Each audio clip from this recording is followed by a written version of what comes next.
আকাশবাণী কলকাতা সমীক্ষা। শিরোনাম নগ্ন ভাষা ভগ্ন আশা।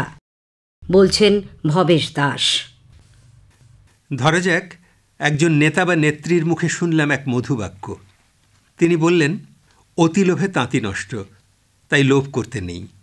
যতদিন বাঁচব ভালো কাজ করে যাব, দেশের জন্য, মানুষের জন্য, সমাজের জন্য কাজ করে যাব, আর সারা বিশ্বে শান্তি প্রতিষ্ঠা করব।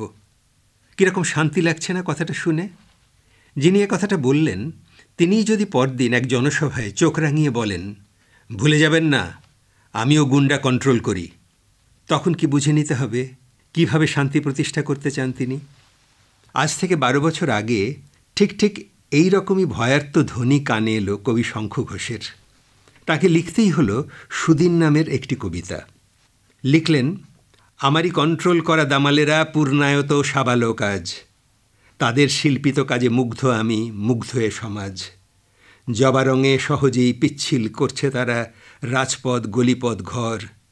সবারই চোখের সামনে ললিত নাচের ভঙ্গে ভেঙেছে কারো বা মাথা, কোনো ঘাড়। ছড়িয়ে দিয়েছে সবারই শিক্ষার জন্য উজ্জ্বল বিপুল শিক্ষাগার। সবক সমঝানো চাই, কি বলার আর কি বলার নয়, কোন কাজ করণীয় কোনটা বা নয়। সংখ্যাতীত সংখ্যা এরা, খুলে দিতে হবে হয়তো নেতাজি ইন্ডোর অথবা ময়দান। উচ্চশির সংবর্ধনা পাবে সব, সঙ্গে কিছু ডোল। সুদিন এসেছে ফিরে, নাগিনীরা দিকে দিকে খোল দ্বার খোল। দ্বার তো খোলাই আছে, মহাবিজয়োল্লাসে দুদ্দার করে ঢুকে পড়লেই হলো। তখন কবিরই ভাষায় জবা রঙে রাজপথ গলিপথ পিচ্ছিল করে দেওয়া মোটেই কঠিন নয়। যেমন নদিয়ায় কালীগঞ্জের উপনির্বাচনে জয়োল্লাসের বোমায় প্রাণ গিয়েছে বাড়ির উঠোনে দাঁড়িয়ে থাকা বালিকা তামান্না খাতুনের। ভোট দেবার বয়সে তার পৌঁছতে আরও 8 বছর বাকি ছিল। কেউ বলতেই পারেন, জয় করে তবু ভয় কেন তোর যায় না। কিন্তু মনে রাখতে হবে যে এ কথাও, সাবধান, নড়ে না যেন একটুও ঠোঁট, ভোট চাই ভোট। বাহুবল বাক্য বলে পেতে হবে জয়, গড়ে তুলি বাসভূমি গণতন্ত্রময়।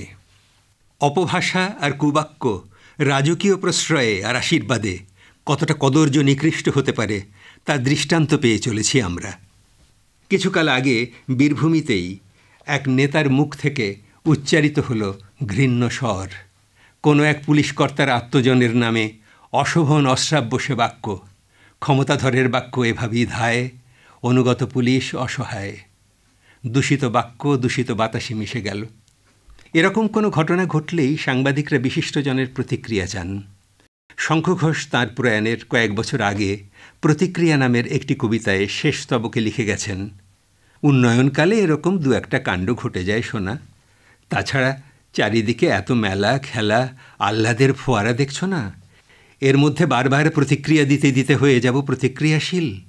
না, ঠিক হবে না তা। বন্ধ সব কথা, প্রগতি পথিক আমি। আমার তো কাজ আজ পথভ্রষ্ট ক্রিয়াহীন, শুধু এক মহানীরবতা। কবি কি আমাদের নীরবতাকে আঘাত করতে চাইলেন? হবেও বা। বাংলা ভাষার আধুনিক কারিগর বিদ্যাসাগর বর্ণপরিচয়ে আমাদের শিখিয়েছিলেন না, ঐক্য বাক্য মাণিক্য। কী বা এলো গেল তাতে?